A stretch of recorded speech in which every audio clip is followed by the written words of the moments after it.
Je m'appelle Kristen Bennett et je viens d'avoir 30 ans. Je suis celui qui planifie tout, qui ne laisse rien jusqu'à la dernière minute, qui vit seul dans un modeste appartement à Raleigh, en Caroline du Nord. Pour célébrer cette date spéciale, j'ai fait de mon mieux, j'ai réservé un coin cosy chez Brew & Beat, mon café préféré, je l'ai décoré de ballons, j'ai commandé un délicieux gâteau au chocolat et j'ai préparé une playlist avec des chansons que j'ai choisies une à une, en pensant à chaque détail. Des semaines auparavant, j'avais déjà confirmé avec la famille dans le groupe familial, vérifiant si tout le monde viendrait. Tout le monde a dit oui. Mais quand l'horloge sonna 7 heures, la chaise resta vide. Pas d'appel téléphonique, pas d'excuses, juste le son d'une notification. Mon téléphone portable s'est allumé avec une vidéo de ma mère, mon jeune frère, posant fièrement à côté d'une nouvelle Honda Civic, avec toute la famille applaudissant en arrière-plan. La légende disait, un grand jour pour notre garçon. Je restais là, regardant le gâteau intact, les bougies se consumant lentement, tandis qu'une douleur me serrait le ventre. Ils ne l'ont pas simplement oublié, ils l'ont choisi, une fois de plus. J'étais sur le point de partir quand mon téléphone a sonné. C'était mon père. Sa voix était aiguë, sans même un « salut ». Nous devons parler maintenant. J'ai tenu l'appareil plus fort. Je connaissais ce ton. Ce n'était pas à propos de mon anniversaire. Il s'agissait de ce qu'il voulait de moi la prochaine fois. Si vous vous êtes déjà senti négligé par votre propre famille, suivez mon histoire. Vous ne croirez pas ce qu'ils m'ont demandé ensuite. J'ai toujours été celui qui est responsable, celui qui pense à demain. J'ai grandi à Raleigh en apprenant que si je voulais quelque chose, je devais le gagner de mes propres mains. À 16 ans, il s'occupait déjà des enfants de ses voisins, économisant chaque centime pour l'université. Dans la vingtaine, je partageais mon temps entre des cours de planification d'événements à NC State et des emplois à temps partiel. Après avoir obtenu mon diplôme, j'ai obtenu un poste dans une entreprise locale, où j'organisais des mariages et des événements d'entreprise. Ce n'était pas un travail glamour, mais cela permettait de payer le loyer d'un appartement d'une chambre dans un quartier calme. J'ai passé des années à rembourser une dette étudiante de 30 milliards $, économisant surtout, j'ai préparé des déjeuners, j'ai reporté mes voyages, jusqu'à ce qu'à 28 ans, je me débarrasse enfin de ce fardeau. Chaque chèque de paie était une petite victoire, la preuve que je pouvais subvenir à mes besoins. Mon frère, de 5 ans mon cadet, a suivi un chemin très différent. Aujourd'hui, à 25 ans, il travaille à temps partiel dans un magasin, mais n'a jamais eu à se soucier de l'argent. Mes parents ont payé son loyer, son téléphone portable et même le carburant de la voiture. Chaque fois que je voulais un nouveau jeu vidéo, ils me tendaient la carte sans sourciller. J'ai vu leurs réseaux sociaux remplis de photos de baskets chères, de dîners de livraison et de billets de concert, tandis que je comptais chaque dollar au supermarché. Ce n'était pas seulement une question d'argent.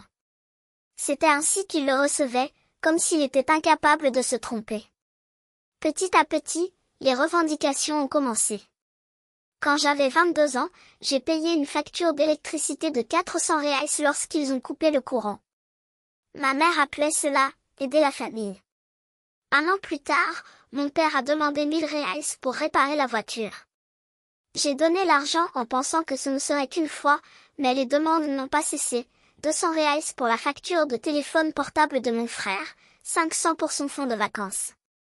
Il venait toujours avec la même phrase, « Tu vas bien, Kristen ? C'est ton devoir. » J'ai avalé difficilement, j'ai transféré le montant et j'ai vu mes économies diminuer. Un jour, ma grand-mère m'a pris à part lors d'un barbecue familial. Elle l'avait déjà vu, ses propres frères lui avaient fait la même chose. Ne les laissez pas faire de vous la banque familiale, prévint-il doucement pour que ma mère ne l'entende pas. J'ai essayé d'imposer des limites. Il y a 2 ans, j'ai dit à mon père que je ne pouvais plus me permettre d'acheter le câble. Il n'a pas crié, il a juste soupiré, comme si j'avais laissé tomber la famille. Ma mère a appelé plus tard, la voix tremblante, pour me dire qu'il devrait annuler le dîner d'anniversaire sans mon aide. J'ai fini par céder, en transférant 300 reais et je me suis détestée pour cela. Mon frère ne m'a jamais demandé directement. Il a juste laissé entendre, bon sang, je suis serré ce mois-ci, et s'attendaient à ce que ma mère me pousse. J'ai commencé à craindre leurs appels, leurs messages, la façon dont ils transformaient chaque demande en une de mes obligations. Ce n'était plus une question d'argent. C'était le poids d'être leur filet de sécurité, celui auquel ils ne pourraient jamais dire non. Je pensais que mon 30e anniversaire serait différent. J'avais essayé dur, construit une vie dont j'étais fière. J'avais envie de partager ce moment avec eux, de montrer qu'on pouvait être une famille sans intérêt, sans transaction. J'ai passé des semaines à planifier, à imaginer des rires, des toasts, un simple « félicitations » sincère. Mais au fond, je le savais déjà. Ses priorités ont toujours été claires et je n'ai jamais été au sommet. Cette vidéo de mon frère avec la nouvelle voiture n'était pas une surprise. C'était un rappel. Pendant des années, j'ai été leur matelas d'urgence. Mais quand mon heure est venue, ils avaient d'autres projets. La semaine avant mon anniversaire, j'étais excitée. Avoir 30 ans était comme une étape importante, une chance de célébrer tout ce que j'avais accompli à Raleigh. J'ai choisi Brew & Beat, mon café préféré, pour la célébration. Un petit endroit, avec des tables en bois chaleureuses et une ambiance qui ressemble à un câlin. Un mois auparavant, j'avais déjà réservé un coin pour 12 personnes, mes parents, mon frère, tante Nancy, ma grand-mère et quelques cousins. J'ai passé des heures à choisir le gâteau parfait dans une boulangerie locale, 3 couches de chocolat avec une garniture crémeuse, car tout le monde aime le chocolat. J'ai commandé des ballons dorés et blancs, mes couleurs préférées et une guirlande lumineuse pour décorer la table. J'ai même préparé une playlist avec un peu de tout, du rock classique, du jazz, des chansons qui, je pensais, plairaient à tout le monde. 2 semaines plus tôt, j'avais envoyé un message au groupe familial. Mon 30e anniversaire approche. Brew & Beat, samedi, 19h. Pouvez-vous venir? J'ai joint une photo du gâteau pour vous enthousiasmer. Les réponses sont arrivées, mais sans enthousiasme. Ma mère a envoyé un emoji de pouce levé. Mon père vient d'écrire, d'accord. Mon frère a tapé, je suis occupé, mais je vais essayer. Tante Nancy a dit qu'elle vérifierait l'horaire. Seule ma grand-mère a appelé, de sa voix chaleureuse, en promettant qu'elle serait là. J'ai ignoré les réponses lentes, pensant qu'elle apparaîtrait quand elle verrait tous mes efforts. J'ai confirmé auprès de la boulangerie, vérifié la réservation et passé une soirée à attacher des rubans au ballon. La veille, je suis allée au café déposer les décorations. Le gérant m'a aidé à dresser un exemple de table et je suis partie, imaginant tout le monde en train de rire, de porter un toast, et peut-être même de prononcer un discours pour mon 30e anniversaire. J'envoie un autre message, tout est prêt pour demain, 19h précise. J'ai hâte. Cette fois, seule ma grand-mère a répondu, je compte déjà les minutes, ma chérie. Le silence des autres faisait mal, mais je me suis convaincue qu'ils étaient juste occupés par leur travail ou leur corvée. J'ai passé la nuit à ajuster la playlist, en ajoutant quelques chansons que ma mère aime, en espérant qu'elle remarquerait l'affection. Samedi est arrivé, mon anniversaire. Je suis arrivée à Brew & Beat à 18h, 1 heure plus tôt, vêtue d'une nouvelle robe pour laquelle j'avais économisé de l'argent simple, noir, mais elle me faisait du bien. J'ai vérifié la table, des ballons flottants, des lumières scintillantes, le gâteau au centre, parfait. L'équipe m'a salué et j'ai ressenti un frisson de fierté. C'était mon moment. Je me suis assis, faisant défiler mon téléphone, attendant l'arrivée de la première voiture. Il était 19h, puis 19h15. Le café était calme, juste le bourdonnement de la machine à café. J'ai envoyé un message, je suis déjà là. Où es-tu? Aucune réponse. Mon estomac s'est effondré, mais j'ai continué à regarder la porte, m'attendant à ce que mon père soit en retard. À 19h30, mon téléphone a vibré. C'était un message de ma mère dans le groupe, une photo de mon frère, souriant devant une voiture neuve. Mon frère, les bras ouverts comme s'il embrassait le monde, souriant comme s'il avait gagné à la loterie. La légende disait, un grand jour pour notre garçon. Ma poitrine s'est fermée. J'ai zoomé sur l'image et j'ai vu mon père lui tapoter le dos, fier. Ma mère à côté, rayonnante, même tante Nancy en arrière-plan, tout le monde chez le concessionnaire en fait. Il ne viendrait pas. J'avais choisi la nouvelle voiture de mon frère pour mon anniversaire. Je restais là, seule, à regarder le gâteau au chocolat intact, les bougies éteintes, les lumières scintillantes comme pour me moquer de mes efforts. La douleur de leur absence ne venait pas seulement de ce moment, elle venait de toutes les fois où il avait été la priorité. Je serrais fermement mon téléphone portable, luttant contre l'envie d'appeler, sachant que cela ne servirait à rien. Le lendemain, mon téléphone s'est allumé avec un message de ma mère, « Viens à la maison. » Midi, nous devons parler. Aucune excuse pour l'anniversaire oublié. Aucune explication. Juste une commande. J'ai regardé l'écran, mon pouce survolant le clavier. Une partie de moi voulait l'ignorer, mais je savais qu'elle n'abandonnerait pas. J'ai récupéré les clés et j'ai conduit pendant 15 minutes jusqu'à leur maison, cette maison de banlieue à la pelouse immaculée, avec la nouvelle voiture de mon frère qui brillait dans l'allée. Mon estomac s'est effondré alors que je me garais, me préparant à ce qui allait arriver. À l'intérieur, mes parents étaient dans le salon, assis raides sur le canapé. Mon frère était affalé dans le fauteuil, jouant sur son téléphone portable, levant à peine les yeux. L'air était lourd, comme s'ils avaient répété cela. Mon père parla le premier, d'une voix aiguë. « Kristen, nous sommes dans une situation difficile. Votre frère a eu un problème avec sa carte de crédit. » J'ai haussé un sourcil, attendant. Il a poursuivi. « C'est 10 000 $. » Il était excité. Vêtements, voyages, quelques améliorations de voiture. Nous avons besoin de vous pour couvrir cela. J'ai cligné des yeux, abasourdi. 10 000 $? J'ai regardé mon frère, m'attendant à voir de la honte, mais il a simplement haussé les épaules, comme si ce n'était pas grave. Ma mère intervint, d'un ton plus doux mais calculé. Tu as toujours été responsable, Kristen. Il a un bon travail. C'est juste un prêt. Nous vous remboursons. J'ai ouvert la bouche pour répondre, mais mon père m'a interrompu. Et il y a plus. Nous souhaitons lier sa carte à votre compte. Cela réduira le taux d'intérêt, ce qui permettra à tout le monde d'économiser de l'argent. Ma mâchoire s'est bloquée. Associer sa carte à mon compte. Il ne demandait pas. Il me le disait. Je secouai la tête. Non, je ne ferai pas ça. Le silence envahit la pièce.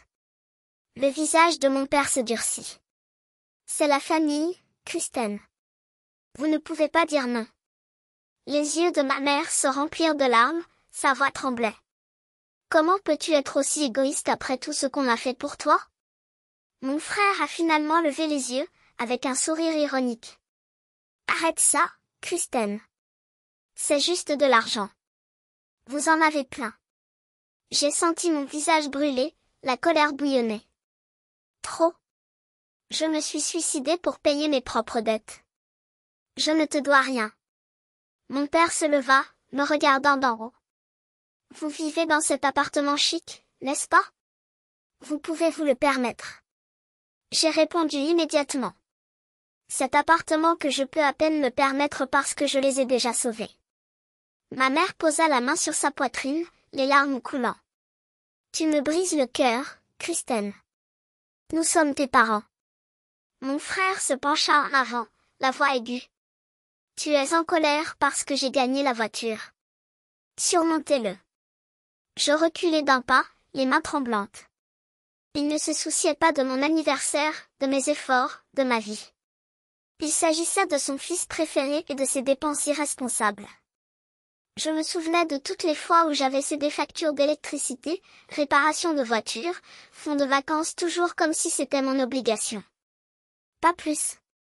C'est fini, dis-je, ma voix ferme malgré le nœud dans ma poitrine. Je ne suis pas votre banque. Résolvez-le vous-même. Mon père renifla en croisant les bras.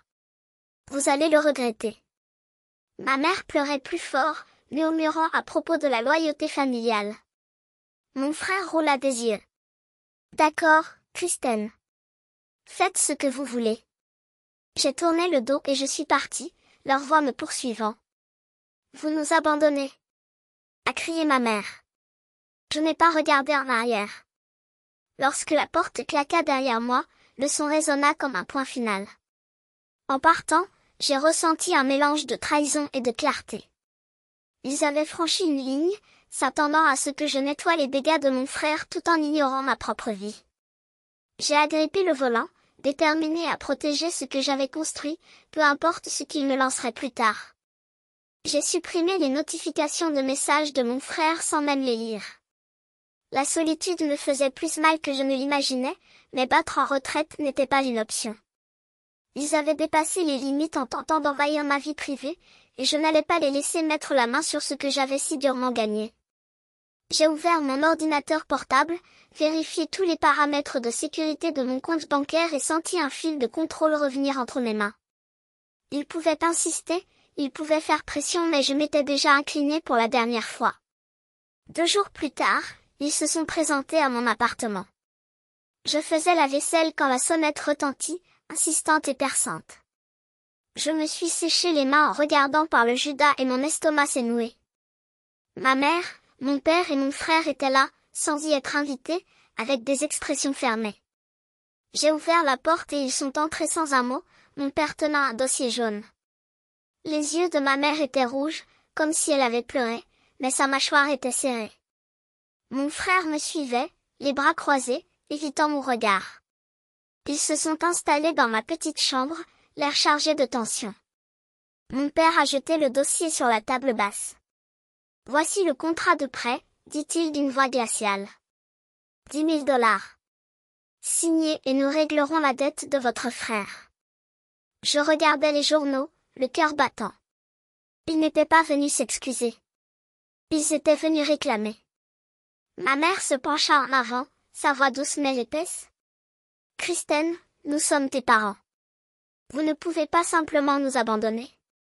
C'est une affaire de famille. » Mon frère a finalement levé les yeux, d'un ton aigu.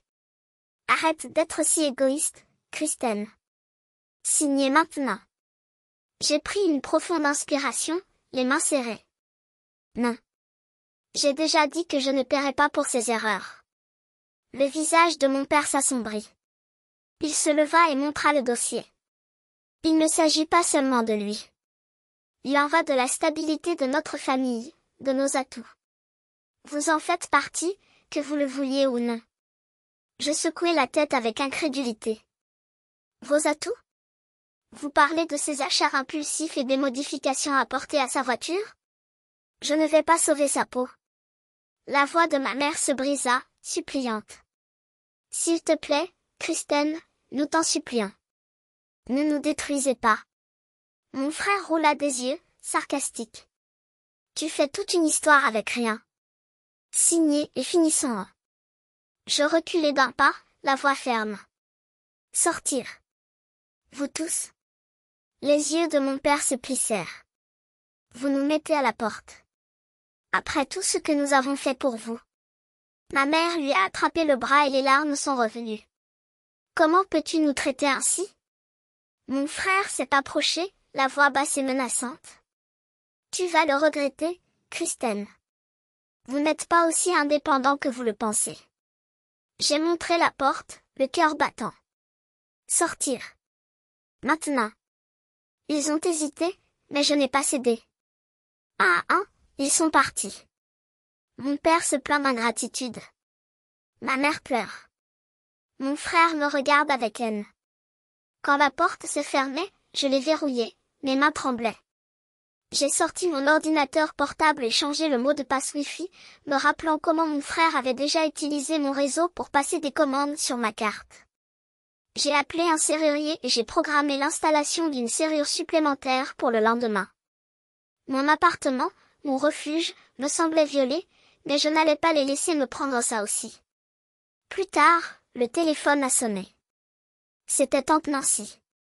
Sa voix était douce mais ferme. Kristen, j'ai entendu parler du combat. Vous devez faire amende honorable, pour le bien de la famille. Je l'ai coupé, le ton sec. Non. Je viens de me débarrasser de leurs problèmes. Elle a soupiré, essayant de me convaincre, mais j'ai raccroché. Ma détermination s'est solidifiée. Assis sur le canapé, Un étrange sentiment de soulagement envahit. Dire non, rester ferme, c'était comme soulever un poids que je portais depuis des années. Mais la pression était toujours là, ses paroles, ses attentes résonnaient toujours dans ma tête. J'ai regardé autour de mon appartement, les plantes du balcon se balançant dans la brise du soir, et je me suis souvenu, c'était mon espace, ma vie. Il pouvait continuer à pousser, mais je construisais des murs qu'il ne pouvait pas abattre. Une semaine après la catastrophe, j'ai décidé de réessayer. Mon 30e anniversaire méritait une vraie fête, pas le vide de cette table abandonnée. J'ai réservé à nouveau Brew & Beat, mais cette fois j'ai invité des gens qui s'en souciaient vraiment. Lisa, Daniel, Patricia et quelques collègues de la société événementielle. Je fais simple, un nouveau gâteau à la vanille fourré à la framboise, un petit bouquet de ballons argentés et bleus et une playlist de chansons pop entraînantes. La lueur chaleureuse du café était différente désormais, les lampes suspendues projetant une lueur chaleureuse sur les tables en bois, comme un nouveau départ. Le soir de la fête, Lisa est arrivée la première, les bras chargés d'un sac cadeau doublé de papier soyeux. « Tu le mérites, dit-il en me serrant fort dans ses bras. Daniel et Patricia sont venus ensuite, plaisantant sur la façon dont ils avaient libéré leur emploi du temps pour moi. Mes collègues Sarah et Mike ont apporté une bouteille de cidre pétillant, leur rire remplissant l'espace. Nous nous sommes assis autour de la table, le gâteau brillant de bougies, et pour la première fois depuis des semaines, je me suis sentie léger. Sarah leva son verre, la voix chaleureuse. À Kristen, qui est plus forte que tu ne le penses. Tout le monde a porté un toast et j'ai souri, leur mot m'enveloppant comme une armure. Alors que nous coupions le gâteau, Lisa s'approcha, les yeux brillants. Tu es un roc, Kristen. Peu de gens peuvent affronter leur famille de la sorte. J'ai haussé les épaules, mais ces paroles ont résonné profondément. La conversation coulait des histoires de travail, des rencontres désastreuses, des rêves de voyage. Daniel m'a taquiné à propos de la playlist, disant que j'avais une obsession secrète pour les pop stars. Les rires étaient faciles, du genre à remplir ma poitrine au lieu de l'alourdir. Brew & Beat bourdonnait d'énergie, le tintement des tasses et le murmure des voix se mêlaient aux nôtres. Plus tard, pendant que nous buvions du café, mon téléphone portable a vibré avec un message vocal de grand-mère. Je suis sortie pour écouter, l'air nocturne frais contre ma peau. Sa voix était ferme, mais avec une pointe de tristesse. Kristen, je voulais que tu saches ce qui se passe. La voiture de votre frère a été saisie la semaine dernière. Il n'a pas pu payer les acomptes. Ses parents sont également serrés, trop sollicités à cause de ses dépenses. Il fit une pause, puis ajouta. Vous n'êtes pas responsable de leur choix. Continuez à avancer. Je me tenais là, les lumières de la ville scintillant au loin, un mélange de pitié et de soulagement m'envahissant. Leur désordre n'était plus à moi de résoudre. À l'intérieur, Lisa m'a pris à part, son expression sérieuse. J'ai été à ta place, dit-il doucement. Ma mère m'a culpabilisé à l'idée de payer ses factures, disant que je les devais pour m'avoir élevée. Il m'a fallu des années pour me libérer. Il me serra la main, la voix ferme. Tu fais ce qu'il faut, Kristen. Ne regarde pas en arrière. Votre histoire était comme un miroir reflétant mon propre combat. Ce n'était pas seulement moi. D'autres l'ont vécu et en sont ressortis plus forts. J'acquiesçai, ma détermination se durcissant. Le poids des revendications de ma famille était toujours là, mais désormais plus léger, comme une ombre dont je pouvais sortir. À la fin de la soirée, j'ai regardé autour de la table les visages qui me souriaient. C'était ce que je souhaitais depuis le début, un moment qui était le mien, partagé avec les gens qui me voyaient, pas avec mon portefeuille. En rentrant chez moi, j'ai ressenti une liberté tranquille, comme si j'avais enfin pris ma vie pour moi-même. Le chemin à parcourir n'était pas clair, mais pour une fois, je n'ai pas porté leur fardeau. Un mois plus tard, j'ai reçu un message de mon frère. Kristen, je suis désolée. J'ai foiré. Je vais changer. Intérêt. Ces mots sonnaient creux, comme un scénario répété pour obtenir ce qu'il voulait. J'ai regardé l'écran, mon pouce survolant le bouton de réponse, mais quelque chose en moi. Quelque chose en moi s'était transformé. Je ne devais aucune réponse. Je ne devais rien. J'ai bloqué son numéro avec des mains fermes et un cœur calme, sachant que c'était le seul moyen de garder mes limites intactes. Il ne s'agissait pas de colère, mais de préserver ma paix. Le lendemain, une lettre arriva. L'écriture tremblante de ma mère sur du papier fin, presque transparent. Cela a commencé par une nostalgie d'enfance, de doux souvenirs qui se sont vite transformés en pics. Tu vas regretter de nous avoir tourné le dos. La famille, c'est tout ce qui reste à la fin. Je l'ai lu une fois. Je l'ai pétri. Je l'ai jeté à la poubelle. Son désespoir était pathétique, une ultime tentative pour me ramener dans le cycle de la culpabilité. Mais je n'étais plus l'otage de ces jeux. Des années à essayer de leur plaire, et qu'ai-je récolté? Exigence. Déception. Ce chapitre était clos. Sur le balcon, j'ai arrosé les petites plantes que je cultivais depuis des mois, des fougères, des plantes succulentes, une vie qui s'épanouissait même les jours les plus chargés. Ce simple geste m'a ancré, un rappel de ce que je construisais.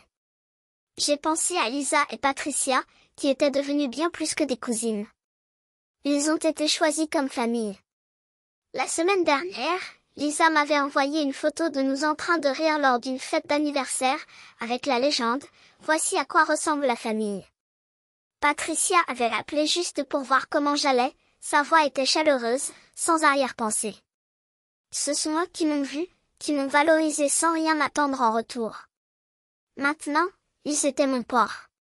Avec le recul, tout cela avait du sens. Tout a commencé lors de cette fête d'anniversaire oubliée, la douleur de son absence de Brou et Bit. Cela a grandi à chaque dispute, à chaque fois que j'imposais des limites dans leur maison, à chaque fois que je fermais la porte de mon appartement, à chaque fois que j'ignorais les messages manipulateurs. Chaque pas était une bataille pour retrouver ma vie. J'ai appris à dire non à mon argent, à mon espace, à mon cœur. Le prix à payer était élevé, perdre la famille que je considérais autrefois comme indispensable. Mais la récompense? Liberté. Ce n'était plus leur guichet automatique. Il n'était plus le paillasson. C'était Kristen, qui vivait pour moi. Les conséquences pour eux étaient inévitables. Ma grand-mère me l'a dit lors du dernier coup de fil, mon frère, endetté, avait perdu sa voiture et arrivait désormais à joindre les deux bouts. Mes parents, étouffés par leurs propres dépenses, ont récolté ce qu'ils avaient semé.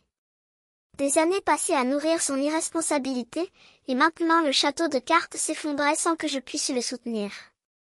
Une oppression dans la poitrine, oui, mais ce n'était pas ma croix. Depuis mon balcon, le coucher de soleil peignait le ciel en rose et austère.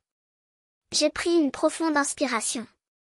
Mon appartement était mon refuge, des livres sur les étagères, une moquette moelleuse, des plantes qui poussaient vigoureusement. Tout ce que j'ai réalisé, pour moi. La leçon était dure mais claire, fixer des limites avec une famille toxique. Entourez-vous de ceux qui vous élèvent. Vivez authentiquement. Ce n'est pas facile, mais chaque étape en vaut la peine. Si cette histoire vous a marqué, que ce soit parce que vous avez affronté des batailles similaires ou ressenti le poids des attentes des autres, laissez votre commentaire. Que auriez-vous fait à ma place? Et si cette histoire vous a touché, pensez à vous abonner. Votre soutien est ce qui fait